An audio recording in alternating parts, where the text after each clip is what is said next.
There's a third phase to the responsibility gap that implicates those of us who do research in theoretical development in business ethics. And this is the responsibility gap for those of us in business ethics.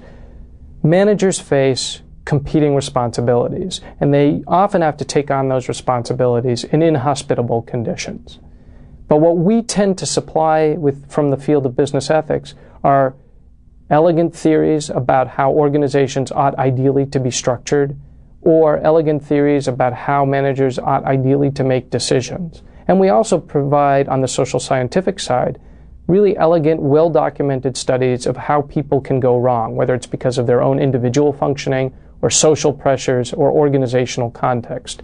But what managers cry out for is guidance on how, given the imperfect conditions in which they must operate, given this cascade of responsibilities and distorting forces that they need to step up to, how can they operate effectively within those conditions? And so our gap is, how do we fulfill our responsibility and start to develop normative theory that can provide guidelines for managers so that they know what are their guideposts, what's their compass when they're operating in suboptimal conditions.